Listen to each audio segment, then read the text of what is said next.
So I love that we are here in Mystery Valley, a mystery because no one knows what happened to the Anasazi. And yet we're fascinated by mysteries as humans. We are completely mesmerized and fascinated by mysteries and what happened. And Kryon says that it is no mystery. We've had other civilizations come before us. And yet we are the first to go past the marker. All the calendars of the Indigenous talked about this marker. It follows the precession of the equinox. It's a 26,000-year cycle, which relates to the wobble of the earth. And the prediction was that should we make it past 2012, we would see the highest consciousness on the planet that has ever happened.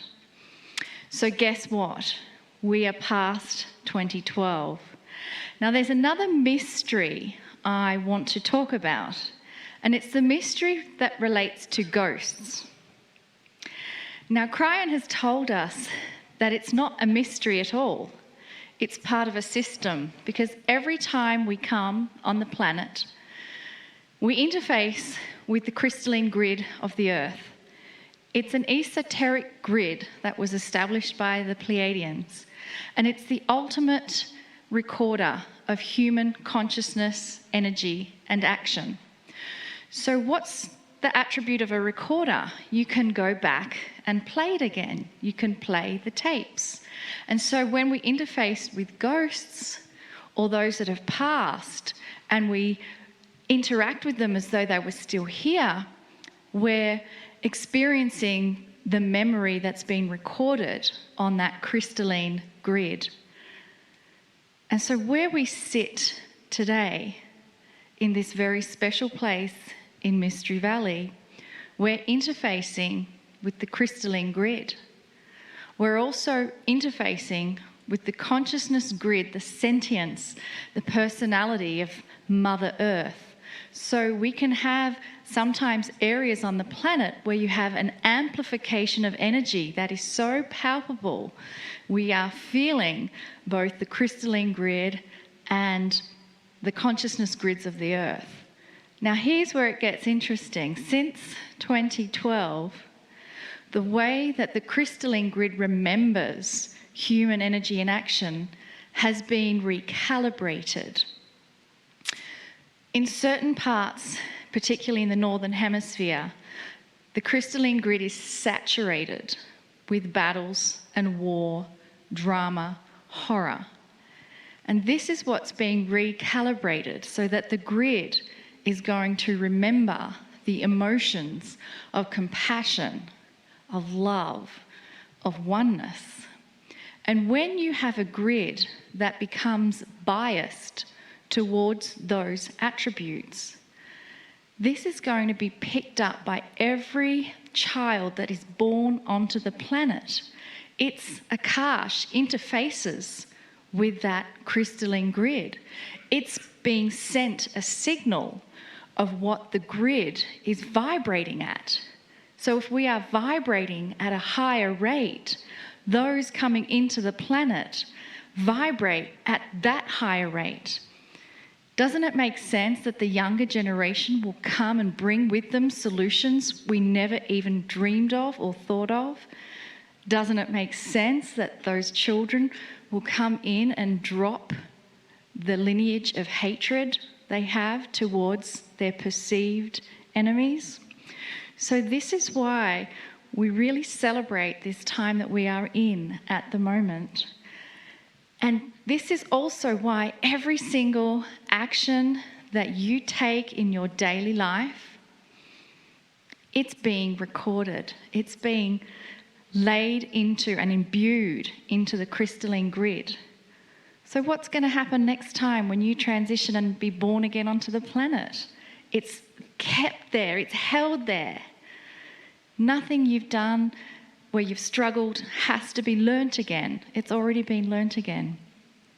Now we're sitting here on top of a crystalline grid where Lee just mentioned we had healings last time. That energy is imbued under here. So the invitation is we can have more healings or not, it doesn't matter. You are your own captain of your own ship. And yet, there is something here that we can all feel. And there's going to be people listening in to this channel later. Is it possible to send them the energy that we feel here? I think it is. And I think those that do listen, this is their opportunity, connecting in to where we are right now and sending them profound love and energy from ourselves as a collective group, and also from the consciousness of Gaia that is present here. Not everyone has access to this beauty of nature and majesty that we're sitting in. They may be in an area that doesn't have this, but they can feel it because we're sending it to them. So let's just close our eyes and send out the deep love that we feel from Gaia to our brothers and sisters all over the planet, that they can connect into this moment.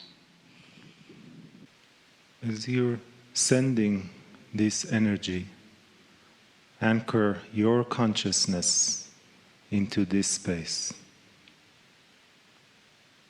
Anchor your heart with the heart of this space. The ancient ones, they are a mystery. Are they a mystery for you now? Can you feel them now? Feel them through your heart. For maybe they never left. Maybe some of their consciousness is still here, speaking to you right now. Listen with your heart. Could it be that they are sitting with you, next to you, above you, all around you, in their hundreds or maybe thousands that have been here? So allied with the earth they have been, with the consciousness of Gaia. Maybe part of them is imbued in these rocks. In this stillness, you can hear them. What do they have to tell you? Listen with your heart. Listen with your heart. Breathe deeply. Breathe into the earth.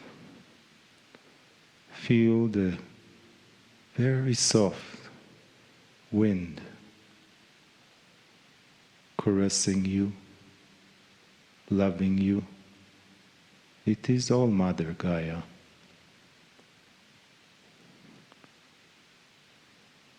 Stillness, stillness, stillness is a key to experience higher consciousness. Breathe slowly and deeply.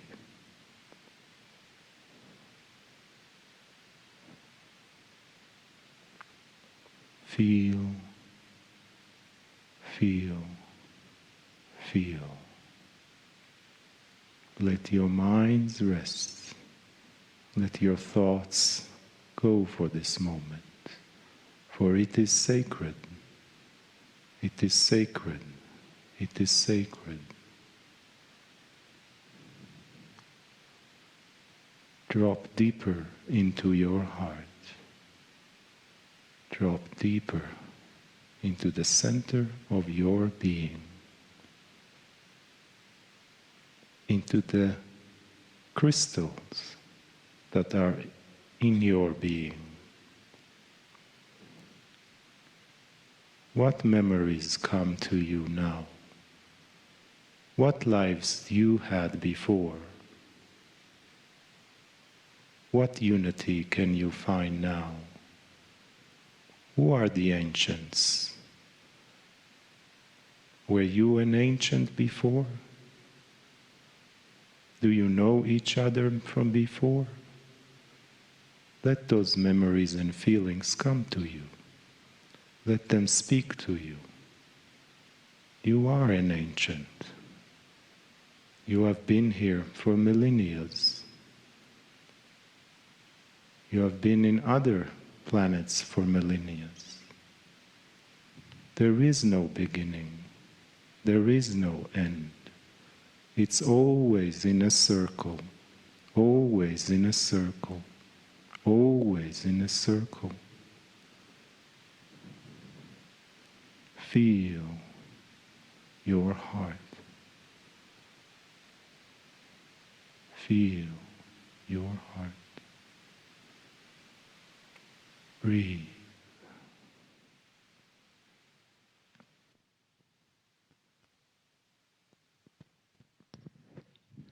Greetings, dear ones. I'm Kryon of Magnetic Service.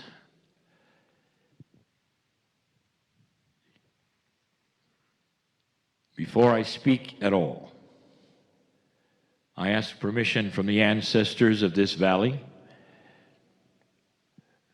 for an uplifting message of truth that they will resound with.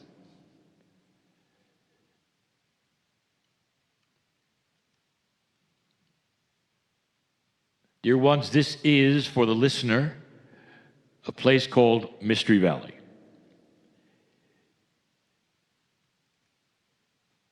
We are giving this message,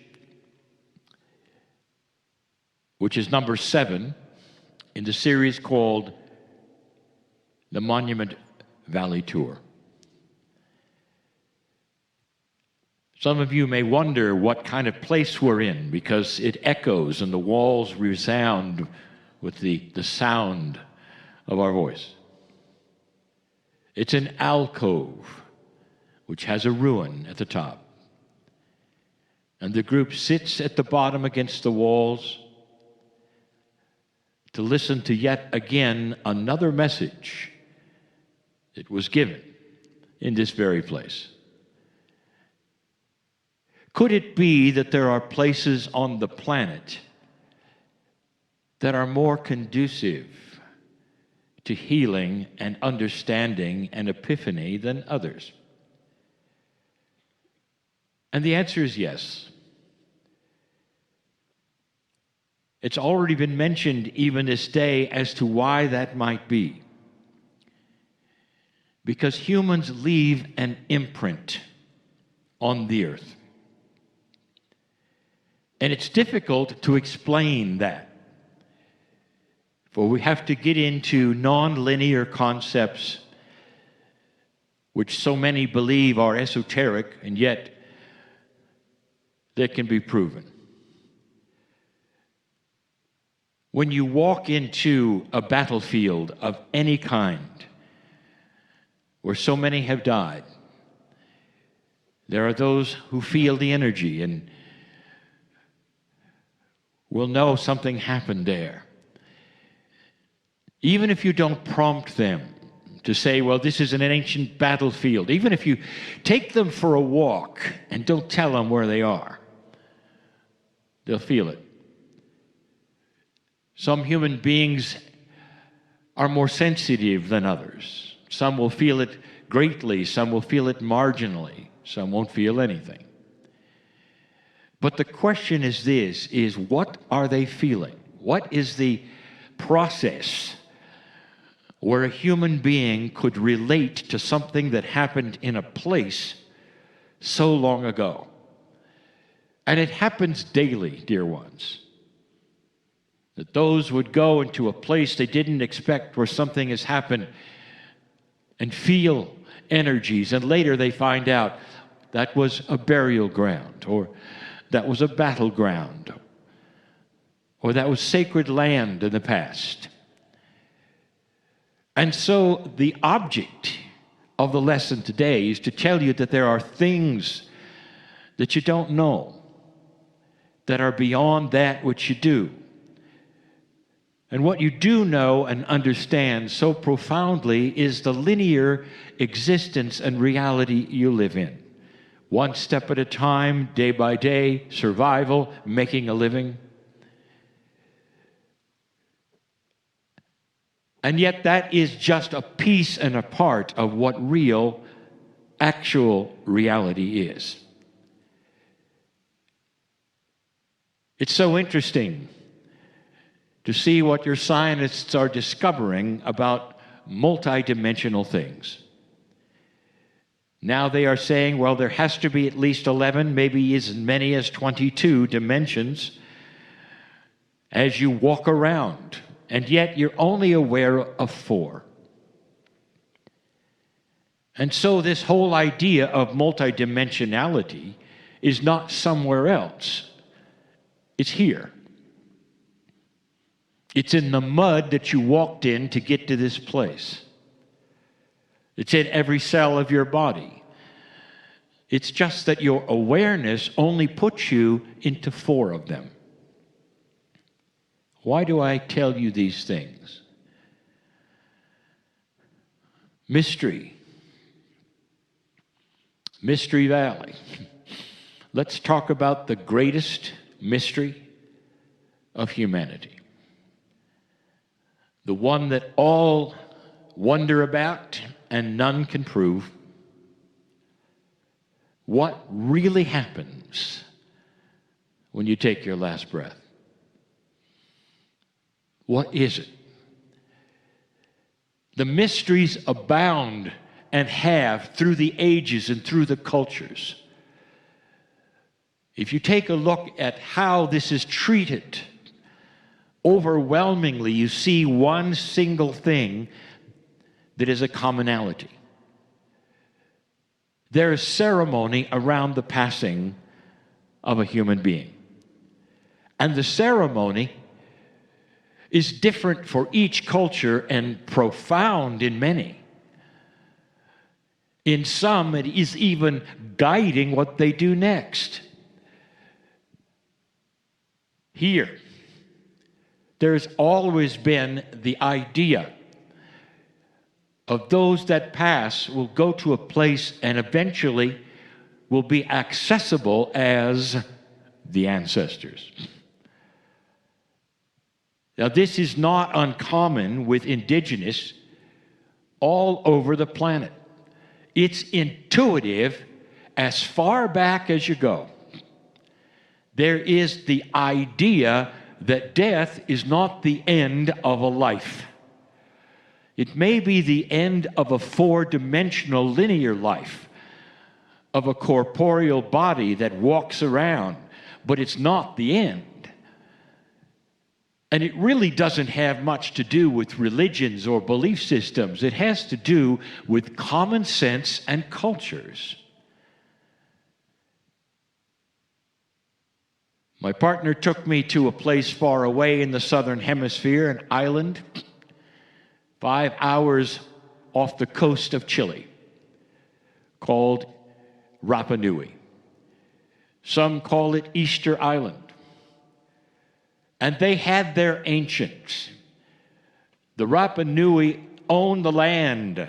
They managed the land. And they are very aware of what happened in that place. And if you sit down and ask them, what about all of these odd statues? Some weighing 13 tons. And there's over 800 of them that still exist. And the interesting thing is they all face around the middle. They're placed upon the beaches and they face the island. And up to a few years ago, there was the idea, well, they're indigenous. That means they celebrated and worshiped rocks. And then they realized that it was a lot more than that there was an elegance in that. And then when they talked to the Rapa Nui finally and asked them, what is this all about? The Rapa Nui said, these represent our ancestors, so that they can continue watching over us and our civilization on this island as they have for thousands of years. Does that sound like anything on this land? And the answer is yes. Thousands of miles away, in a different hemisphere, you have the same, almost identical idea that when you pass into another place and take your last breath, something grand happens. There's another kind of life. You'll find it even in the ancients that you can go and visit so profoundly. The Egyptians did it. They believed very strongly in the afterlife, not just for the pharaohs. You see in the Egyptian photos and the Egyptian history all that the pharaohs did so that they will go into the next life with the right accoutrements and the right boats and the right weapons and the valuables. But maybe they didn't tell you that even down to the lowest peasant, every Egyptian goes into the afterlife. This is intuitive, dear ones. And the question, of course, remains, what's the afterlife? What happens truly at that last breath? There was a famous illusionist named Houdini who was so interested in what he called the occult. And he wanted so much to find out how to contact the other side of the veil. He spent a lot of money and hours with those who could talk to the other side and realize that most of them were charlatans and no one really could do it. And so he made an agreement. When I pass, he said to his partner, I'm going to do my best to get through to you. He named the times or the times of years to try so that they would both be aware. Him on the other side of the veil and his partner in 4D here. I'm going to contact you here and there, and I want you to listen because I'm going to really try. And nothing happened. So when you start to ask the question, not only what happens when you go, but can you then in some fashion talk to the ones who remain? And the answer is this: not in 4D, not to make an appointment, not to have a seance, although this will be controversial because many still do. It's not about a time on a clock or sitting around a table and then calling someone's name. It doesn't work like that. That is so linear. Oh, but it works. I have given you information in the past about what I call the journey of the soul. To Spirit, Creator, your soul is eternal. And whether you believe in that which reincarnates or not, it doesn't matter. Let's say you don't. Let's say you only believe you have one lifetime on the planet. This still works. That your soul is always there, always has been. Perhaps it's as old as spirit itself. Perhaps, as we have taught before, it somehow breaks off from the creative spirit and becomes human. But it has always been there. Inside you is a piece of that creator. That's the soul. And when you pass, it then returns to where it was. Now, over 80% of the earth believes this, in that they believe in an afterlife. And so almost all the planet intuitively celebrates the passing of a human being into another form of some kind. And this is the lesson of the day. We've spoken to you so many times about the difference between linear things and non-linear things. And yet none of you, not one human, truly can put yourself in a non-linear place. You can say, well, I've dreamed there. I've had visions there. But all you've done in that is to watch a movie. You never have truly understood how things can be in multiple places at once. One of the most common experiments in early physics was that of the examination of light itself. Was it a particle? Was it a wave? Then they discovered it could be either. Then they discovered that it reacts to being looked at. Then they realized light itself seemed to know things. Then they realized that it could be in two places at the same time. Then they stopped looking. Entanglement is so confusing to the linear mind, for it speaks of the idea of one thing being in multiple places at the same time. What appeared originally in the experiments as two things communicating over long distances instantly became the understanding of oneness. It's one thing in two places, one on a star far away and one on the earth, being one with both, and therefore there's no communication. They simply are one. That's entanglement. You can't grasp that with the human mind. It's impossible for you to put yourself in that place. But what I'm going to tell you is that the ancestors who are here right now and listening are smiling and they're laughing because I'm talking about them. They have always been in this multidimensional place because of a thing we've told you about the journey of the soul. When you pass from this life, dear ones, you become part of that which is all dimensions. You no longer are restricted to this planet, to this earth. You exist in all dimensions in every single way, and that means that that soul of yours can be in one place, two places, 18, 1 million places at the same time, for you're one with everything. You want to consider your loved one still in a linear form, with their body and their face and their mind and their consciousness and their thoughts and the way they looked. But all of that disappears after they leave this planet, and they become magnificent, just like you do when you take your last breath.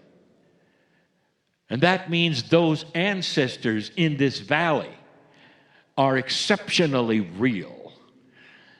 It is not simply a tradition. Long before this modern civilization that you belong to existed, indigenous all over the earth understood this. And the whole idea and the reason was that they could continue understanding the wisdom that didn't leave the earth with the last breath, but continued. In this place, there is what we call the crystalline grid, which we have talked about before, and it amplifies this. The ancestors are those which passed and have come back. Now, what makes this extremely complex to most humanity is that you will say, well, if they've come back, how can they then be on the other side of the veil? After all, they're in this valley. And that's when we don't answer. Because you don't know what you don't know. For those who believe in reincarnation, I'll give you the biggest puzzle of all. I've told you that souls come back with an agreement to live with their loved ones, with their children and their grandchildren, and they remain with them to help them and guide them and love them. And those who believe in reincarnation will say, well, yeah, but what happens then? Because I think I know that they've also reincarnated. And the answer is, yes, they have. They've done both. They're in two places at the same time, just like light. Are you confused yet? That's the grandness of the multidimensional soul. That's who you are. Now, I want you to think about this for a moment. I want you to prepare your children with something that perhaps is not taught to you in any place but this place. I want you to look in their eyes and say, there'll come a day when I pass. And it doesn't matter how I go. That's just in linearity. What is important is this, is that a piece and a part of my soul, which you now know, is going to come back and going to be with you until your last breath. And I want you to feel me. And I want you to talk to me. And I want you to remember me like I'm really with you and I'm really there. And if you start telling your children that, they will make this more real than it is today. For in linearity, it is so difficult for you to imagine this one who has passed coming back and sitting on your lap in another form, not available necessarily in seance, but available personally, intuitively to you every single day. For those of you who've lost loved ones, you already know of what I speak. It's not an imagination. It's not just that which is intuition or hopeful that that person actually might be with you still. They are. And they're with you in a way that you can't even imagine. In every single cell, they are with you. And over a long period of time, dear ones, this is how the bulk of ancestry is built. And that is why the ancients can turn to the ancestors as a group, knowing they've all returned in some form of wisdom to help them and guide them in places like this. Imagine how advanced thinking this is for the ones who dwelt in this valley. And if they could listen now, and some of them can, they still are winking and laughing that at this time in 2019, we are rediscovering something so basic and so advanced and so elegant that they all knew. The ancient ones were advanced in this. They knew how it worked and claimed it and lived by it, and you can too.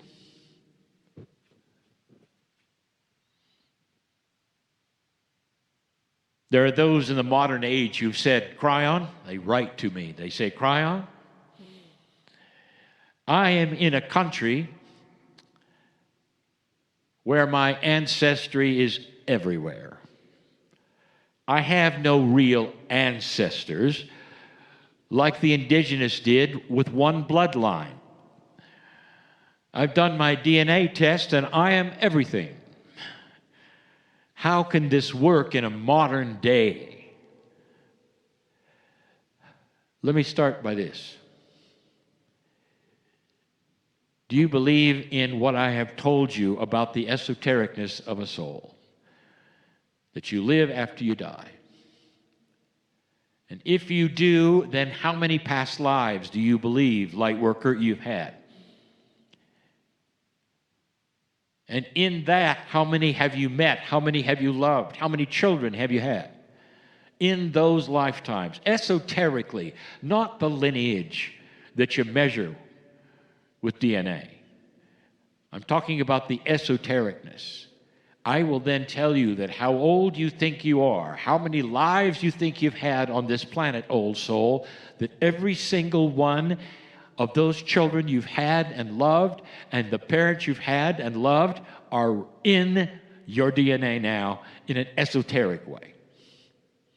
There are your ancestors. Did you ever think of that?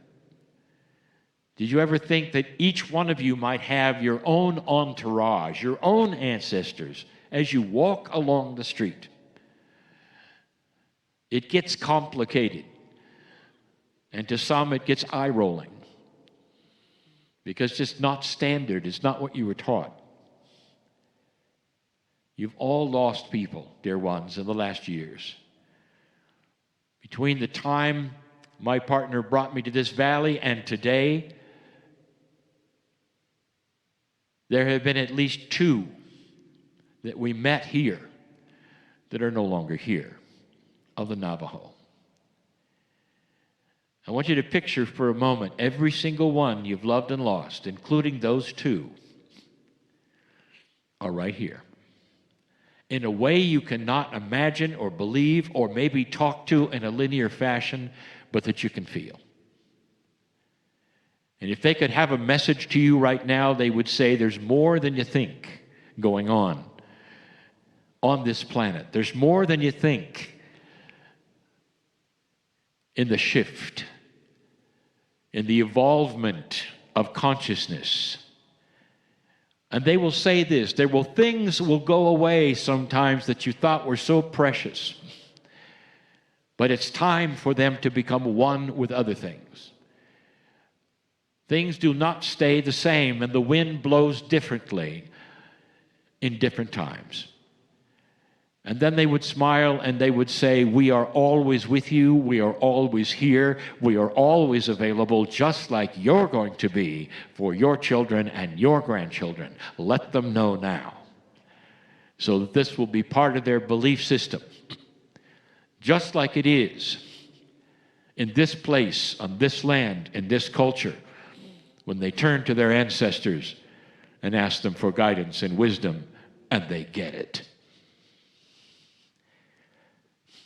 What happens in your last breath? More magnificence is what happens. It's time for you to celebrate that. And there'll come a time, perhaps, where the courageous won't do funerals anymore. They'll do celebrations. And so it is.